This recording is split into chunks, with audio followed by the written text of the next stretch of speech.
નમસ્કાર, આપનું હાર્દિક સ્વાગત છે એજ્યુકેશન ગુજરાતી ચેનલમાં. આજે આપણે ધોરણ ચોથાના કુહુ એટલે કે ગુજરાતી વિષયનો 8મો પાઠ ટામેટાની દળી રમે દાદા દાદી. આ પાઠનો સ્વાધ્યાયપોથીનું સંપૂર્ણ સોલ્યુશન વિડીયો માધ્યમ શીખવા છે. ચેનલ પર નવા આવ્યું ચેનલ સબસ્ક્રાઈબ કરો, વિડીયોમાં લાઈક શેર. વાર્તા છે મારદડી માસ્ટર. પહેલો પ્રશ્ન, નીચેના પ્રશ્નના ઉત્તર માટે સાચો વિકલ્પ પસંદ કરીને રાઈટ કરવાનો છે. પહેલો પ્રશ્ન, પલક અને રુદ્ર કઈ રમતની વાત કરી રહ્યા હતા? તે કરતા ક્રિકેટની. બીજો પ્રશ્ન, કોણ ટીવી અને મોબાઈલમાં જ ગેમ જોયા કરે છે? તો છે પલક ને રુદ્ર. ત્રીજો પ્રશ્ન, દાદી કઈ રમત રમતા નહીં હોય? તો ફૂટબોલ. ચોથો પ્રશ્ન, દાદાજી કઈ રમત રમવામાં એકો હતા? તો મારદડી. પાંચમો પ્રશ્ન, મારદડીની રમતમાં એકવાર દાદાજીને પણ કોનો દડો વાગેલો? તો દાદીનો. છઠ્ઠો પ્રશ્ન, દાદાજીનું જીવનભરનું સાથીદાર કોણ હતું? તે દાદીજી. બીજો પ્રશ્ન, ખાલી જગ્યા પૂરો. પેલું, પલક અને રુદ્ર ભારત દેશની ટીમની વાત કરતા હતા. બીજી ખાલી ગયા, તમે એકવાર દેશી રમતો રમવા માંડો તો તમને ચસ્કો લાગી જશે. ત્રીજી ખાલી ગયા, મારદડીમાં જેનો દડો વાગે એ મારનારનો સાથીદાર બની જાય. ત્રીજો પ્રશ્ન, વાક્યો ખરા છે કે ખોટા તે નિશાની કરીને જણાવવાનું છે. પેલું, પલક અને રુદ્ર ટીવી પર રમાતી મેચની વાત કરી રહ્યા હતા. વિધાન સાચું છે. બીજું, આપણી ટીમ જીતી હતી એટલે કે પલક અને રુદ્રની મેચ જીતી હતી. વિધાન ખોટું છે. ત્રીજું, દેશી રમતો રમવાની મજા આવે છે. વિધાન સાચું છે. ચોથું, દાદાજીની જેમ દાદીજી પણ મારદડીની રમતમાં હોશિયાર હતા. વિધાન સાચું છે. પાંચમું, ક્રિકેટને પણ દેશી રમત ગણી શકાય. વિધાન ખોટું છે. ચોથો પ્રશ્ન, વાક્યો કોણ બોલે છે અથવા તો બોલી શકે તે લખવાનું છે. પેલું, દાદા અમે ક્રિકેટ અને ફૂટબોલ રમવા ક્યાં જઈએ? પલક કહે છે. બીજું કે બીજે છે વાક્ય, નહીતર શું તમારી જેમ ઘરકુકડી થઈને રહેતા હોઈશું? દાદી કહે. ત્રીજું, દાદાની જીવનભરની સાથીદાર મારી વાલી દાદી. પલક કહે. ચોથું, OW એ જ તમારી દાદી? દાદા કહે છે. પાંચમો પ્રશ્ન, નીચેના પ્રશ્નના ટૂંકમાં ઉત્તર આપો. પહેલો પ્રશ્ન, દાદાના રહેવા પ્રમાણે કોણ જીતે કે હારે? તે જવાબ છે દાદાના કહેવા પ્રમાણે જે રમે તે જીતે કે હારે. બીજો પ્રશ્ન, દાદા એમ શા માટે કહે છે કે તમારી વળી જીત શું કે હાર શું? તે જવાબ છે બાળકો આખો દિવસ ટીવી અને મોબાઈલ પર જ ગેમ જોયા કરે છે, આથી દાદા કહે છે કે તમારે વળી જીત શું ને હાર શું? પ્રશ્નચિહ્ન. ત્રીજો પ્રશ્ન, દાદી કઈ કઈ રમતો રમતા હતા? તે જવાબ છે દાદી પકડદાવ, મારદડી, ગીલી દંડો, આંબલી પીપળી વગેરે રમતો રમતા હતા. ચોથો પ્રશ્ન, ઘરકુકડી કોને કહેવાય? જવાબ છે ઘરમાં ભરાઈ રહેવાને ઘરકુકડી કહેવાય. પાંચમો પ્રશ્ન, એવું શા માટે કહેવાય નહીં કે દેશી રમતો રમવાની મજા આવે નહીં?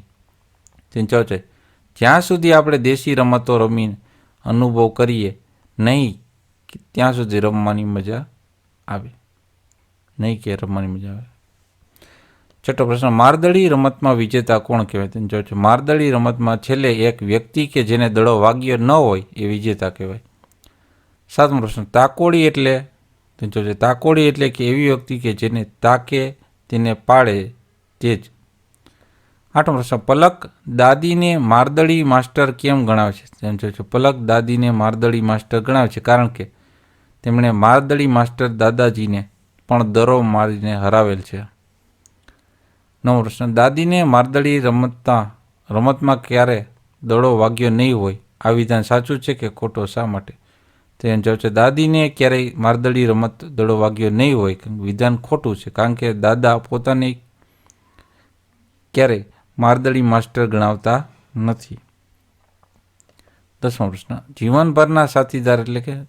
જીવનભરના સાથીદાર એટલે કે જીવનભર સાથે રહે અને સાથ નિભાવે તે દાદાજી અને દાદીજી જીવનભરના સાથીદાર છે.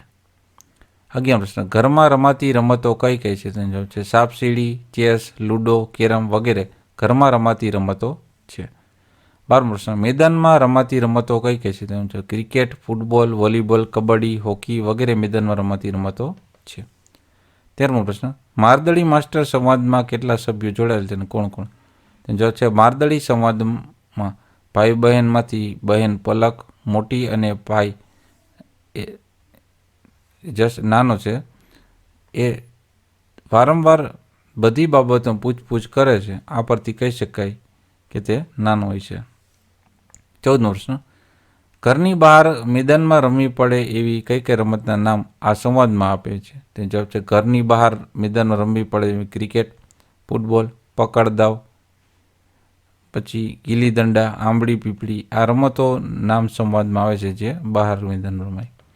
15 પ્રશ્ન, શાળામાં આપણે કઈ કઈ રમતો રમીએ છીએ? તે જવાબ છે શાળામાં આપણે લંગડી, kabaddi, kho kho, football, cricket, volleyball, badminton, પકડદાવ, મારદડી, સાતોડિયું, કેરમ, ચેસ વગેરે રમતો રમીએ છીએ. 16મો પ્રશ્ન, આપણે ઘરે કઈ કઈ રમતો રમીએ છીએ? તેનો જવાબ છે ઘરે આપણે લંગડી, kabaddi, kho kho, football, cricket, volleyball, પકડદાવ, મારદડી, સાપસી, લૂડો, સાતોડિયું વગેરે ઉપરાંત મોબાઈલમાં રમાતી રમતો રમીએ છીએ. પ્રશ્ન નંબર 8, આપેલા વાક્યો વાંચો અને પાઠના સંવાદના આધારે મને ઓળખો. પહેલું, હું નાનો હતો ત્યારે મારદડી રમવામાં એકકો હતો, દાદા કહે છે. બીજું, હું તો બીજા ગામમાં જાઉં તોય મારદડી રમવા માંડું, દાદી કહે છે. ત્રીજું, મને તમારા કરતાં પણ વધુ સારી રીતે મારદડી રમતા આવડતું હતું, દાદી કહે છે. ચોથું, ભાઈ તો આખો દિવસ મોબાઈલ પર રમે છે, હું તો સાંજે જ મોબાઈલ રમું છું, પલક કહે છે. પાંચમું, તારા પપ્પા નાના હતા ત્યારે હું રોજ એમને મેદાનમાં લઈ જતો, દાદા કહે છે. છઠ્ઠું, તમે ત્રણેય જણ અત્યારે થોડી પેટ પૂજા કરી લ્યો, પલકના પપ્પા આવે ત્યારે રમવાની વાતો કરજો, દાદી કહે છે. સાતમું, હું નાનો હતો ત્યારે મન ભરીને બહાર મેદાનમાં રમતો, દાદા કહે છે. આઠમું, અમને બહાર મેદાનમાં રમવા જવા મળતું નથી, આથી અમે ઘરમાં મોબાઈલમાં રમતો રમીએ છીએ, પલક અને રુદ્ર કહે છે. 9મો પ્રશ્ન, આપેલ શબ્દનો અર્થ આપો અને વાક્યમાં પ્રયોગ કરો. પહેલું, તાકોડી, તો કોઈ વસ્તુને તાકીને નિશાન સાધી પાડે છે તે. અર્જુન એવો તાકોડી છે કે પથ્થરના એક જ નિશાનને આંબા પરથી ધારે એ કેરી પાડે. બીજું, જીવનભર એટલે કે જીવન પર્યંત કે આ જીવન. વાક્ય, શાળામાં જોયેલ જાદુનો ખેલ ખેલ મને જીવનભર યાદ રહેશે અથવા આજીવન યાદ રહેશે. ત્રીજું છે ઘર કુકડી એટલે કે ઘરમાં ને ઘરમાં ભરાઈ રહેનાર. વાક્ય, ઘણા બાળકો આખો દિવસ ઘર કુકડી બનીને મોબાઈલમાં રમ્યા કરે છે. ચોથું, ચસ્કો એટલે કે તાલાવેલી. વાક્ય, તાનીને ત્યાર પછી ક્રિકેટનો ચસ્કો લાગ્યો. પાંચમું, માસ્ટર એટલે કે પારંગત અથવા પ્રવીણ. સુરજસિંહ કબડ્ડીના માસ્ટર છે એટલે એમની ટીમ જીતી હશે. છઠ્ઠું છે ડબ્બુ એટલે કે ના સમજ કે ના. ડબ્બુને આટલી ખબર નથી કે દાદાની જીવનસાથીને દાદી કહેવાય. 10મો પ્રશ્ન, કૌંસમાંથી સ્થાન બતાવ્યા પ્રમાણે યોગ્ય શબ્દો લખીને ખાલી જગ્યા પૂરો. પેલી ખાલી જગ્યા, જે ખેલાડી રમતા હોય તે મેદાનને પાટાની અંદર રહે અને બાકીના બહાર રહે. બીજું, ધાબા ઉપર પતંગ ચગન મજા આવે. ત્રીજું, બે ભરેલા કોથળાને વચ્ચે મારો હાથ ફસાઈ ગયો. ચોથું, સસલાભાઈ તો દોડીને બધાની આગળ નીકળી ગયા. પાંચમું, શિયાળવી બહેન આળસુ હતા તે બધાની પાછળ રહી ગયા. છઠ્ઠું, મારા પુસ્તકો એવી રીતે ગોઠવ્યા છે કે દરેક પાઠ્યપુસ્તકની નીચે તે વિશેની નોટબુક હોય. સાતમું, ઘરની અંદર શું કામ બેસી રહેવું, બહાર નીકળીએ તો ભીંજાવાની પણ મજા પડે ને. આઠમું, આપણા વર્ગખંડની અંદર કઈ કઈ વસ્તુ લાકડાની બનેલ છે. નવમું, તમે ક્યારે જિલ્લાની બહાર ગયા છો. 10મું, ઘરની આગળ આંગણામાં એક લીમડાનું ઝાડ છે. 11મું, એકની પાછળ એક એમ બધા લાઈનમાં ઊભા રહી જાઓ. 11 પ્રશ્ન, આપેલા ચિત્ર જુઓ અને આધારે વાક્યો ખોટા પર ચેકો મારવાનો છે. પહેલું વિધાન, શાળાની બહાર કચરાનો ઢગલો પડ્યો છે. બીજું, છોકરાના હાથમાં ઉપર કચરાની ટોપલી છે. ત્રીજું, છોકરાની પાછળ શિક્ષક ઊભા છે. ચોથું, કચરો કચરાપેટીની અંદર નાખવો જોઈએ. પાંચમું, છોડ ઉપર ફૂલ ખીલ્યા છે. છઠ્ઠું, છોકરાઓ બગીચાની અંદર છે. સાતમું, બાળકો છોડની પાસે ઊભા છે. આઠમું, ક્યારાની વચ્ચે છોડ ખીલ્યો છે. 12મો પ્રશ્ન, કૌંસમાં આપેલા શબ્દોની મદદથી બે વાક્યોને જોડીને એક વાક્ય બનાવો. તો તો પેલું વાક્ય આમ બનશે કે ખાંડમાં કીડીઓ ભરાઈ જાય છે, તેથી જ મારી મમ્મી તેમાં લવિંગ મૂકે છે. બીજું, પક્ષીઓ સેવે ચવાણું ખવડાવવું જોઈએ નહીં, કેમ કે તેનાથી તેમને રોગ થાય છે. ત્રીજું, બંધ રહેતા કબાટમાંથી વાસ આવે છે, તેથી તેની ફિનાઇલની ગોળી મૂકવી જોઈએ. ચોથું, મને ઘણીવાર વાર્તાઓ આવડે છે, કેમ કે મારા પપ્પા મને રોજ વાર્તાઓ કહે છે. પાંચમું, બધો કપાસ બળી ગયો કારણ કે છોડ પર ઈયળો પડી ગઈ હતી. છઠ્ઠું, કાચબાએ તેને અંગો ઢાલમાં લઈ લીધા કેમ કે એને કંઈક અવાજ સંભળાયો. સાતમું, મોટા ભાગે ડાંગરનો પાક ચોમાસામાં થાય છે કારણ કે ડાંગરને વધુ પાણીની જરૂર પડે છે. આઠમું, મનના પહેલા નંબરે પાસ થયો કેમ કે તેમણે અભ્યાસમાં ખૂબ મહેનત કરી હતી. નવમું, ક્રિશાને ગીત સાંભળવું ગમે છે, તેથી મમ્મી તેને રોજ નવું ગીત સંભળાવે છે. 10મું, તૃપ્તિને તાવ આવ્યો છે, આજે તે શાળાએ ગઈ નથી. 13મો પ્રશ્ન છે, નીચેના વાક્યોને ગોઠવીને યોગ્ય રીતે લખો. તો પેલું વાક્ય બનશે આમ, આપણા રાષ્ટ્રધ્વજમાં 3 રંગો છે, તેથી તેને ત્રિરંગો કહેવામાં આવે છે. બીજું, શબાનાએ તેના પગમાં પાટો બાંધ્યો કારણ કે તેને રમતા રમતા ઈજા થઈ. ત્રીજું વાક્ય, શાહિદને ચશ્મામાં વધુ નંબર છે, તેથી શિક્ષક તેને વર્ગમાં આગળ બેસાડે છે. ચોથું, ડેવિડ આજે પેનથી લખે છે કારણ કે તે પેન્સિલ ઘરે ભૂલી ગયો છે. પાંચમું, દૂધ પૌષ્ટિક આહાર છે કારણ કે તે પીવાથી હાડકાં મજબૂત બને છે. 14મો પ્રશ્ન, કૌંસમાંથી યોગ્ય શબ્દ મૂકીને ખાલી જગ્યા પૂરો. પેલું, દાદા ગુસ્સે થાય પણ કદી મારે નહીં. બીજું, રુદ્ર તો ઠીક, પલકને પણ દાદીની આ વાતની ખબર નહોતી. ત્રીજું, આજે મારે વહેલા ઘરે જવું પડશે કેમ કે અમારે બહારગામ જવાનું છે. ચોથું, હું અથવા મારી બહેન કોઈક તો રોજ એકાદ તોફાન કરીએ જ. પાંચમું, પવન જોરદાર છે, તેથી પતંગ ચગાવવાની મજા પડશે. છઠ્ઠું, મારે તે રમવું જ હતું પરંતુ બાપુએ પરાણે ભણવા બેસાડ્યો. સાતમું, હવે વધારે વાંચવું પડશે કેમ કે પરીક્ષા નજીક આવી રહી છે. આઠમું, સાંજે હું મેદાનમાં અથવા નદી કિનારે ફરતો હોઉં. નવમું, આજે વાર્તા સાંભળવાની ખૂબ મજા આવતી હતી, તેથી ઘંટ વાગ્યા પછી પણ કોઈ ઊભું ન થયું. 10મું, મારે પણ દાદીની જેમ રમતોમાં એકો બનવું છે. 15 પ્રશ્ન, જોડકા પરથી વાક્યો બનાવીને લખો. તો પહેલું વાક્ય બનશે, મને રમવાનું ગમે છે એટલે હું ક્રિકેટ રમીશ. બીજું, મારે તો કબડ્ડી રમવી છે પણ મને કોઈ રમાડતું નથી. ત્રીજું, લખવાનો કંટાળો આવે છે એટલે હવે રમવા જઈશ. ચોથું, એ ભલે મારાથી મોટા હોય પણ મારા જેટલું રમી ન શકે. પાંચમું, તું જીત્યો કેમ કે હું તારાથી પહેલાં આવી ગયો હતો. છઠ્ઠું, મને રમવાનું ગમે છે એટલે હવે રમવા જઈશ. સાતમું, મારે તો કબડ્ડી રમવી છે પરંતુ મને કોઈ રમાડતું નથી. 16મો પ્રશ્ન, કૌંસમાં આપેલ શબ્દોની મદદથી ખાલી જગ્યાઓ પૂરો અને ફકરો પૂર્ણ કરો. તો પહેલી ખાલી જગ્યામાં આવશે પાછળ, બીજામાં ઉપર, ત્રીજામાં આગળ, ચોથીમાં આવશે ઉપર, પાંચમામાં એટલે, પછી માટે, જેથી ને કારણ કે. 17મો પ્રશ્ન, નીચેના વાક્યો વાંચો અને નમૂના પ્રમાણે ખૂટતો અક્ષર લખી વાક્ય પૂર્ણ કરો. તો અહીં આપણે ગોઠવી, પછી ત્રીજામાં બનશે વાંદરો, ચોથામાં હમણાં, પાંચમામાં કપાળ, પછી પાછળનો અને દરવાજો, છઠ્ઠામાં છે લીમડાના, સાતમું છે વેફર, આઠમામાં બનાવે, નવમામાં આવશે, 10મામાં પહેલા અને માણસ. ત્યારબાદ છે ગીત ને ઠંડી. 18મો પ્રશ્ન, નીચેના પ્રશ્નના ઉત્તર માટે સાચો વિકલ્પ પસંદ કરીને રાઈટ કરો. પેલું, ઠંડી કાવ્યના કવિ કોણ છે? તો છે કૃષ્ણ દવે. બીજું, ફ્રીજમાં ઠંડી કોને લાગે છે? તો ટમેટાને. ત્રીજું, કોણે ફ્રીજ બનાવ્યું જેમાં નથી હૂંફનું નામ? ચોથું, ફ્રીજનો દરવાજો શું લેવા માટે ખુલ્યો? તો ઘારી. પાંચમું, સૂરજનો તડકો ક્યાંથી આવતો હતો? તો બારીમાંથી. છઠ્ઠું, તડકો કેવો હતો? મીઠો મીઠો.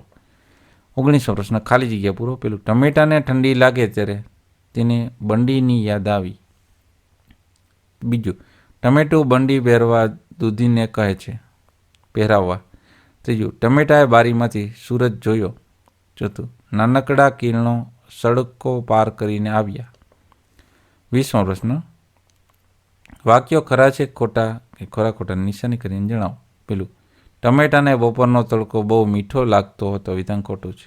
બીજું, ટમેટું દળદળ કરતું છેક ઘરની બહાર નીકળી ગયું, વિધાન ખોટું છે. ત્રીજું, ટમેટાને મૂળાની ટપલી મારી, વિધાન સાચું છે. ચોથું, ટમેટાની સાથે દૂધી પણ ફ્રીજની બહાર આવી ગઈ, વિધાન ખોટું છે. 21મો પ્રશ્ન છે, નીચેના પ્રશ્ન ટૂંકમાં ઉત્તર. પહેલો પ્રશ્ન, ટમેટાએ કોની પાસે મદદ માગી? તે જવાબ છે ટમેટાએ દૂધી પાસે મદદ માગી. બીજું, ટમેટાએ બંડી કેમ માગી? જવાબ છે ટમેટાને ઠંડી લાગતી હતી એટલે તેણે ઠંડી દૂર કરવા માટે પહેરવા માટે બંડી માગી. ત્રીજું, ટમેટું દૂધી માસીને શું કહે છે? તે જવાબ ટમેટું દૂધી માસીને બંડી પહેરાવાનું કહે છે. ચોથો પ્રશ્ન, ટમેટાને ફ્રીજમાં કોની યાદ આવે છે? જવાબ છે ટમેટાને ફ્રીજમાં પોતે પહેલાં જે ઢાળ પર રહેતું હતું ને ઝૂલતું હતું તેની સવારના મીઠા મીઠા તડકાની એને યાદ આવે છે. પાંચમું, ટમેટું અડકો દડકો ક્યાં રમતું હતું? તો ટમેટું ડાળ પર અડકો દડકો રમતું હતું. છઠ્ઠું, ટમેટાને ડાળ પર શા માટે ગમે છે? ટમેટાને ડાળ પર, અહીં ડાળ આવશે, ડાળ પર અડકો દડકો રમવાનું હતું એટલે સવારનો કૂણો તડકો હૂંફ આપતો હતો તેથી ટમેટાને ડાળ પર ગમે છે. સાતમો પ્રશ્ન, બરફના ગામ કયા છે? તો બરફના ગામ ફ્રીજમાં છે. આઠમો પ્રશ્ન, મૂળાભાઈએ કોને ટપલી મારી શા માટે? તો કોઈએ ઘારી લેવા માટે ફ્રીજનો દરવાજો ખોલ્યો એટલે મૂળાભાઈએ ટમેટાને ટપાક મારીને ટપલી મારી. નવમો પ્રશ્ન, ટમેટું શું જોઈને ખુશ થઈ ગયું? જો સૂરજના નાના નાના બે કિરણો સડકો પસાર કરીને ટમેટા પાસે આવી પહોંચ્યા તેમ જોઈને તે ખુશ થઈ ગયું. 10મો પ્રશ્ન, નાનકડા કિરણોએ ટમેટાને શું કહ્યું? જો નાનકડા કિરણોએ ટમેટાને કહ્યું કે ટમેટા રાજ, તમે અમારો આ આનંદ આપતો તડકો પહેરી લ્યો. 11મો પ્રશ્ન, ફ્રીજમાં શું શું રાખેલું જોવા મળે છે? ફ્રીજમાં શાકભાજી, ફળો, દૂધ, દહીં, છાશ, આઈસ્ક્રીમ, ચોકલેટ વગેરે રાખેલું જોવા મળે છે. 12મો પ્રશ્ન, ટમેટું કોને થેન્ક યુ કહે છે શા માટે? ટમેટું મૂળાભાઈને થેન્ક યુ કહે છે કારણ કે એમને ટપાક કરતી ટપલી મારી એટલે ટમેટું અણગમતા ફ્રીજની બહાર નીકળી શક્યું. 13મો પ્રશ્ન, ફ્રીજમાંથી બહાર નીકળીને ટમેટું શું બોલ્યું હશે? ફ્રીજમાંથી બહાર નીકળીને ટમેટું હાશ બોલ્યું હશે અને એમ પણ બોલ્યું હશે કે છૂટ્યા આ ઠંડા ઠંડા બરફના ગામમાંથી હવે કંઈક સારું લાગે છે. 22મો પ્રશ્ન, કવિતાના શબ્દોનો ઉપયોગ કરી ખાલી જગ્યાઓ પૂરો. તો પહેલી ખાલી જગ્યામાં છે ફ્રીજ, બીજામાં કિરણો, ત્રીજામાં ઘારી, ચોથામાં દૂધી, પાંચમામાં ટપાક અને છઠ્ઠામાં છે સડકો. પ્રશ્ન નંબર 23, નીચેના દરેક શબ્દના બે વાક્ય લખો. વાસી, તો પહેલું વાક્ય છે વાસી ખોરાક ખાવો જોઈએ નહીં. બીજું, એકથી વધારે દિવસ પડી રહેલા રાંધેલા ખોરાકને વાસી કહેવાય. બીજું છે ઠંડી, તો કે શિયાળામાં ખૂબ જ ઠંડી પડે છે. અને બીજું વાક્ય થશે ઠંડીથી બચવા લોકો સ્વેટર પહેરે છે. ત્રીજું, રાજા પ્રજાના દરેક પ્રશ્નોને સાંભળે છે અને આ કાવ્યમાં ટમેટાને રાજા કહ્યું છે. ચોથું છે સૂરજ, તો સૂરજના કિરણો ધરતી પર પડે છે અને સૂરજનો તડકો શિયાળામાં મીઠો લાગે છે. પાંચમું છે ફ્રીજ, ઉનાળામાં ફ્રીજ ખૂબ જ કામ આપે છે અને ફ્રીજમાં રાખેલી વસ્તુઓ ઠંડી ઠંડી હોય છે. છઠ્ઠું છે તડકો, તો શિયાળાનો તડકો મીઠો લાગે છે, ઉનાળામાં ખૂબ જ તડકો લાગે છે. 24મો પ્રશ્ન છે, નીચે આપેલા બે શબ્દો પરથી એક વાક્ય બનાવો. પેલું, મોબાઈલ અને બોલપેનથી. મેં તમારો મોબાઈલ નંબર બોલપેનથી લખ્યો. પછી બીજું છે દૂધી ને ચોપડી, તો આ ચોપડીમાં દૂધી વિશેનું લખાણ છે. ત્રીજું છે તડકો ને બરફ, તો તડકામાં બરફ પીગળી જાય છે. ચોથામાં છે ઠંડી ને સ્કૂટર, તો શિયાળામાં સ્કૂટર ચલાવતી વખતે ઠંડી વધારે લાગે છે. 25મો પ્રશ્ન છે કાવ્ય પંક્તિ પૂર્ણ કરવાનો છે. આના કરતા હતા ડાળ પર રમતા અડકો દડકો, મીઠો મીઠો મને જ લાગતો એ સવારનો તડકો. અહીં બસતો ઠંડી ઠંડી બરફના ગામ, કોણે ફ્રીજ બનાવ્યું જેના નથી હૂંફનું નામ. બીજી પંક્તિ છે દળદળ કરતું ગયું ટમેટું છેક ફ્રીજની બહાર, બારીમાંથી સૂરજ જોયો નથી ખુશીનો પાર, ત્યાં નાના બે કિરણો આવ્યા પાર કરીને સડકો, કહે ટમેટા રાજા પહેરો મીઠો મીઠો તડકો. ત્યારબાદ છે 27મો પ્રશ્ન. નીચેના વાક્યોને ગાઈ શકાય એવી પંક્તિ બનાવીને લખો. તો પહેલાની પંક્તિ થશે, ટપુ નામનો એક કાચબો અટક એની લપલપિયા, આખો દિવસ પાણીમાં રહી કર્યા કરે છપછપિયા. બીજામાં થશે, લંકા તારી સળગી ગઈ પણ પૂંછડી મારી સાજી રહી, તેલ ગાભા દિવાસળી બગડ્યા પણ પૂંછડી મારી સાજી રહી. ત્રીજું થશે, જૂતાજીના ડૉક્ટર માપો જરાક નાડી, બીમાર મારો ચંપલ દવા કરીને કરો ને સારી. ચોથા થશે, તબડક તબડક તબડક કરતો ઘોડો મારો દોડ્યો જાય, એક અવાજે બિલ્લી ભાગે ભલે વાઘની માસી જાય. 8મો પ્રશ્ન. ઉદાહરણ મુજબ કાવ્યોમાંથી પ્રાસવાળા શબ્દોને જોડકા બનાવો. ઠંડીનું બંડી તો અડકોનો દડકો, ગામનું નામ, ઘારીનું મારી, બારનું પાર, સડકોનું તડકો. 29મો પ્રશ્ન. આપેલા શબ્દ સમૂહ માટે એક એક શબ્દ લખો. પેલો, શાકભાજી ફળો વગેરે વસ્તુઓની તાજી રાખવાનું ઇલેક્ટ્રિક સાધન એટલે ફ્રીજ કહેવાય. બીજું, પ્રવાહીની વરાળ થવાની પ્રક્રિયા બાષ્પીભવન. ત્રીજું, જગતમાં બધે પ્રસિદ્ધ થયેલું જગ પ્રસિદ્ધ. ચોથું, કોઈ બાબતમાં હોશિયારો કે પ્રવીણ હોય એકો કહેવાય. 30મો પ્રશ્ન. નીચેના રૂઢિપ્રયોગનો અર્થ આપીને વાક્ય પ્રયોગ કરો. પેલું, ચસ્કો લાગવો એટલે કે આદત પડવી અથવા લત લાગવી. મહેરને મોબાઈલમાં ગેમ રમવાનો ચસ્કો લાગ્યો. બીજું, મોઢું બગાડવું એટલે કે અણગમો વ્યક્ત કરવો. રમતમાં સાથે નહીં રમાડવું નંદુને મિત્રો સામે મોઢું બગાડ્યું. ત્રીજું, મૂછ પર હાથ ફેરવો એટલે કે ગૌરવ લેવું. દાદાજીએ મારદડીની રમત બાબતે પોતાની મૂછ પર હાથ ફેરવ્યો. 31મો પ્રશ્ન. નીચેના શબ્દોની સાચી જોડણી લખો. તારીને લખાય, ઠંડી, બંડી, બીમાર, દૂધી, વેકેશન, મીઠો, મૂળા, ખુશી, સવાર, શિયાળો, ઋતુ, આંબલી પીપળી, નિરણકુંડ અને સવાર. 32મો પ્રશ્ન. નીચે આપેલા શબ્દોનો સાચો અર્થ હોય રાઈટ કરવાનો છે. તો જીવનભર એટલે કે જીવે ત્યાં સુધી. નિર્ણય શક્તિ એટલે કે નિર્ણય કરવાની શક્તિ. કોડી એટલે એક જાતનું છીપલું. ટીંગાળવું એટલે કે લટકાવવું. ક્યારી એટલે નાનો ક્યારો. પરાણ એટલે મહા મહેનતે. 33મો પ્રશ્ન. નીચેના સમાન શબ્દ લખો. મીઠુંનું થશે મધુર કે ગળ્યું. ઠંડીનું થશે ટાઢ, ટાઢ છે ટ છે. પછી ત્રીજું, હૂંફ એટલે ગરમાવો. ખુશી એટલે આનંદ અથવા હર્ષ. દરવાજો એટલે બારણું અથવા દ્વાર. સવાર એટલે પ્રભાત. સૂરજ એટલે સૂર્ય અથવા રવિ. તડકો એટલે તાપ. ભેરું એટલે સાથી અથવા દોસ્ત. ધમાલ એટલે થશે મસ્તી. પેટ પૂજા એટલે ભોજન. પાર એટલે છેડો અથવા અંત. હૂંફ એટલે ગરમાવો અથવા ઉષ્મા. ઘાટું એટલે ગાઢ. ઋતુ એટલે મોસમ. 34મો પ્રશ્ન. નીચેના શબ્દોનો વિરુદ્ધાર્થ શબ્દ આપો. બહુનું ઓછું અથવા થોડું. ઠંડીનું ગરમી. તડકોનું છાંયડો. બહારનું અંદર. સવારનું સાંજ. ખુશીનું નાખુશી. આવડતનું અણાવડત. પારનું અપાર. ઘાટુનું આચું. ઉપરનું નીચે. આગળનું પાછળ. તો આ તો આપણે આ પાઠના સ્વાધ્યાય પોથીનું સોલ્યુશન જોતા રહો. એજ્યુકેશન ગુજરાતી ચેનલ શીખતા રહો. Thank you. આભાર.